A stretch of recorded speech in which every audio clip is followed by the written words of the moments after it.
Το κύριο πρόβλημα δεν είναι η ολοκλήρωση ενός ακόμα μεγάλου κτηρίου, η κατασκευή του οποίου παραμένει σε αναμονή, αλλά εκτείνεται πολύ πέρα από αυτό. Το ζήτημα ξεφεύγει από τα στενά όρια της διαλεκτικής περί της ανέγερσης μη υψηλών κτηρίων γεωλογιστών σε ελληνικές πόλεις και στην Αθήνα. Ο διαγωνισμός πραγματεύεται μόνο την ανακατασκευή των εξωτερικών όψεων του κτηρίου, ώστε να αναλυθεί μια συνεκτική ξεκάθαρη θέση για τον τρόπο με τον οποίο συνδιαλέγεται η μορφή του πύργου με το αστικό τοπίο του Πειραιά, καθώς και τον τρόπο με τον οποίο η όψη αυτή θα συμμετέχει και θα διαμορφώσει εν μέρει τη σχέση του λιμανιού ως μια σημαντική εισόδου και εξόδου στην Αθήνα με την πρωτεύουσα. Η πρόκληση είναι ο πύργος να καταστήσει το πόσιμο του λιμανιού του Πειραιά, αλλά και να αναδειχθεί μετά τον εξυγχρονισμό του ως ένα σημαντικό αρχιτεκτονικό έργο τόσο για την άμεση περιοχή όσο και για την Αθήνα. Προτού δώσω το λόγο στους υπόλοιπους ομιλητές, θα θέλω να εκφράσω ορισμένες ευχαριστίες εκ μέρους του www.cartix.gr. Καταρχάς στους φίλους και συναδέλφους Γρηγόρη Μαλούκο, Γιάννη Δουρίδα, Κώστα Λισαρίδη, Ξάνθη Καλαϊτζή και Μιχάλη Δρακάκη για τις πολύ χρήσιμες πληροφορίες που μας παρήχαν. Το Πολυτεχνείο Κρήτης και το Τμήμα Αρχιτεκτόνων και το Διεθνή Οργανισμό για τα Ψηλά Κτίρια, CTBUH, οι οποίοι είναι υποστηρικτές του διαγωνισμού. Το Δήμο Πειραιά, ο οποίος προς τιμήν του έφυγε υπό την αιγίδα του διαγωνισμού, μας παρήχε πάρα πολλές πληροφορίες, πρόσβαση στο κτίριο και στηρίζει αυτή την προσπάθεια από την αρχή. Τους χορηγούς του διαγωνισμού για τη συμβολή τους και τη χρόνια στήριξή τους στο Greek Architects, που μας βοηθούν να παραμένουμε ένας ανεξάρτητος και έντιμος ιδιωτικός φορέας, με μοναδικό σκοπό την προώθηση της αρχιτεκτονικής, το ανοίγματό της στο ευρύ κοινό και τη εκπαίδευση των πολιτών, χωρίς δεσμεύσεις και χρηματοδοτήσεις από πολιτιακούς φορείς. Άφησα για το τέλος το βασικότερο συντελεστή, την εταιρεία του Pont, η οποία είναι και ο λόγος που βρισκόμαστε εδώ σήμερα, η οποία σε μια πολύ δύσκολη οικονομικά περίοδο επενδύει στην αρχιτεκτονική και στην Ελλάδα που βάλλεται διεθνώς. Τέλος, να ευχαριστήσω από καρδιά στα υπόλοιπα μέλη της Οργανικής Επιτροπής, τον Μανώλη Νασασάκη, τη Σάντρα την Καλλιάγρα και τη Μαρία του Παπαδημητρίου, τον Σίμω τον Γερασιμίδη που δεν βρίσκεται μαζί μας, για την καθημερινή προσπάθεια που καταβάλουν με το δύσκολο αυτό εγχείρημα, και φυσικά το φίλο και εκδότη Βασίλη Μυστριώτη, ο οποίος αποδεικνύει για μια ακόμη φορά ότι το Greek Architects δεν είναι μια ακόμα επιχειρηματική προσπάθεια, αλλά μια δημοκρατική και έντιμη παρέμβαση στην αρχιτεκτονική. Θα ξεκινήσουμε με τον Μανώλη Νασασάκη εκ μέρους του Greek Architects που θα μας παρουσιάσει τον διαγωνισμό.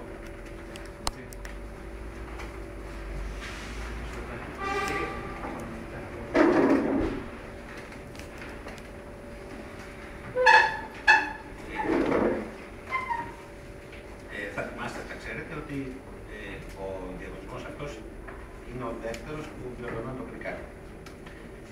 Πριν 2 χρόνια είχαμε διοργανώσει τον διαγωνισμό για την ανάπτυξη των όψεων της Διονυσίου Αεροπαγγείλου.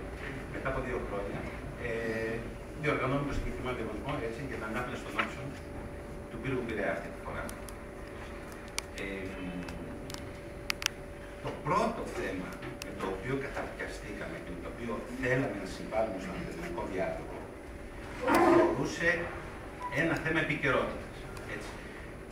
Ήταν το θέμα του Μουσείου της Ακρόπολης, ήταν τα εγγένεια του Μουσείου της Ακρόπολης. Με αφορμή ένα επίκαιρο θέμα, πήραμε την πρωτοβουλία να διοργανώσουμε ένα αρχιτεκτονικό διαγωνισμό. Το αποτέλεσμα ήταν ευτυχές, νομίζω ότι είχε αρκετή επιτυχία, κατατέθηκαν αρκετές προτάσεις και πολύ αξιόλογες. Αυτό το θέμα του πύργου του Πειραιά δεν είναι θέμα επικαιρότητας, είναι ένα θέμα χρονίζων. 30 χρόνια αναξιοποιητός, ο κινητικός γίγαντας κτλ. Και στις 2 περιπτώσεις, είτε καταπιάνεται κανείς με ένα θέμα επικαιρότητας, είτε καταπιάνεται κανείς με ένα αστικό θέμα, με θέματα που απασχολούν την πόλη, τα οποία είναι χρονίζοντα. Ο στόχος πάντα είναι καταρχάς να ενεργοποιηθεί ένας διάλογος για τα αρχιτεκτονικά πράγματα στη χώρα και για το συγκεκριμένο θέμα που καταπιανόμαστε κάθε φορά, και να κινητοποιήσουμε την αρχιτεκτονική κοινότητα στο να καταθέσει προτάσεις.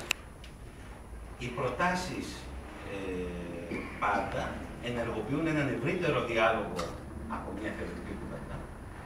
Έχουν να κάνουν με συγκεκριμένα θέματα πια, με συγκεκριμένες προτάσεις, και ο διάλογος δεν περιστρέφεται τόσο πολύ σε θεωρητικές αναζητήσεις, που και αυτές είναι σημαντικές, αλλά επικεντρώνεται ουσιαστικότερα στο θέμα που καταπιάνεται κανείς κάθε φορά. Άρα λοιπόν, σε αυτό το δεύτερο διαγωνισμό, έχουμε το χρονίζονο θέμα του κινησμένου γίγαντα. Και νομίζω ότι και από τις προτάσεις που έχουμε μέχρι τώρα και από την εκδήλωση ότι από άποψη συμμετοχών τουλάχιστον θα είναι και αυτός ένας επιτυχημένος διαγωνισμός.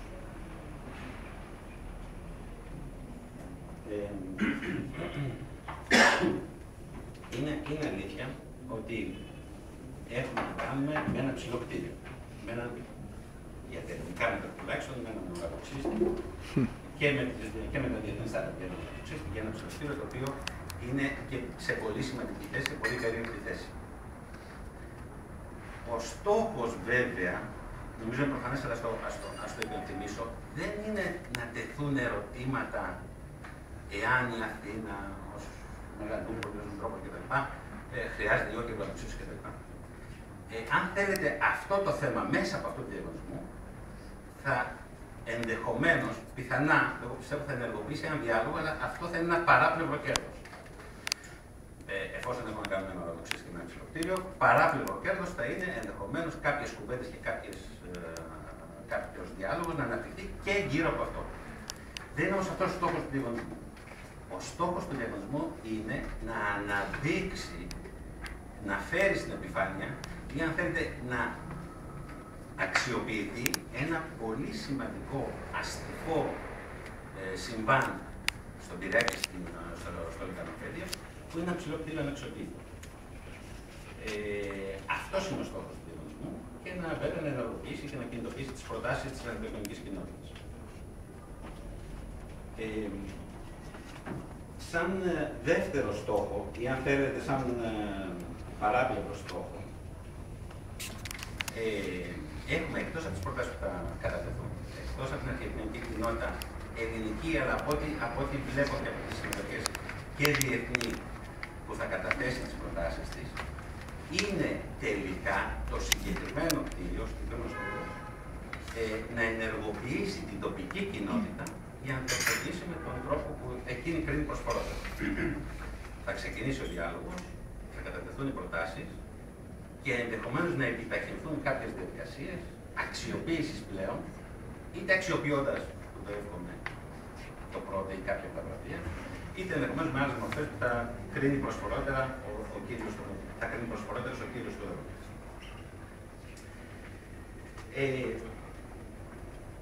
Ένα θέμα είναι βέβαια η οικονομική, υπάρχει οικονομική πάντα παράμετρο. Ένα κτίριο το οποίο μπορεί κάλλιστα να είναι βιώσιμο οικονομικά κτλ. Αν εξοπλιστεί σωστά. Σε ό,τι αφορά την αρχιτεκτονική κοινότητα, εκτός από την οικονομική παράμετρο, αυτό που ενδιαφέρει ταυτόχρονα είναι τα θέματα που θα βάλει για το αστικό περιβάλλον ένας αναπλασμένος, αναμορφωμένος πύργος Πειραιά με αυτήν την εμβέλεια και αυτό το μέγεθος που έχει. Κάποτε, όταν πρωτοκτιζόταν το Πειραιά, όταν πρωτογυρώταν, τέλη της δεκαετίας του 70, αποτελούσε τον μικρό αδελφό του Πύργου των Αθηνών. Ήταν η Αθήνα πρωτεύουσα, ήταν ο Πειραιάς δίπλα. Ανεγέρθηκε ένα κτίριο σαν μικρός αδελφός περισσότερο του Πύργου των Αθηνών και αν συνεχιζόταν να αξιοποιείται όπως αξιοποιείται σήμερα ο Πύργος Αθηνών, θα παρέμεινε αυτή η κατάσταση, έτσι, φαντάζεται κανείς ότι θα είχαμε τη μορφολογία του Πύργου όπως έχουμε τη μορφολογία του Πύργου Αθηνών σήμερα. Το γεγονός ότι έμεινε αναξιοποιητός προσφέρει μια πολύ μεγάλη ευκαιρία. Αυτό που κάποτε ήταν ο μικρός αδελφός, εφόσον επικαιροποιείται η ανάπτυξη της πόλης, εφόσον μπαίνει δυναμικά μετά από 30 χρόνια με νέα δεδομένα, με νέα αρχιτεκτονική, μέσα από τις σύγχρονες τάσεις που θα κατατεθούν της αρχιτεκτονικής κοινότητας, δεν πιστεύω ότι πια θα μπορέσει να το μας κάνει στο μικρό αδελφό του Πύργου των Αθηνών, αλλά θα έχει μια αυτοτελή ύπαρξη από το γεγονός και μόνο ότι θα συμβάλλει στο να αποκτήσει καταρχάς ο Πειραιάς και αυτή ευρύτερα ένα αρχιτεκτόνημα το οποίο θα είναι αρχιτεκτόνημα της εποχής του. Με τις ενταγμένες στα σύγχρονα αρχιτεκτονικά ρεύματα και αν έχει και την ευτυχία οι αρχιτεκτονικές προτάσεις να είναι σημαντικές και να ολοκληρωθούν, μπορεί να καταστεί και ένα τοπόσιμο, όχι μόνο για την Πειραιά, αλλά και για το ευρύτερο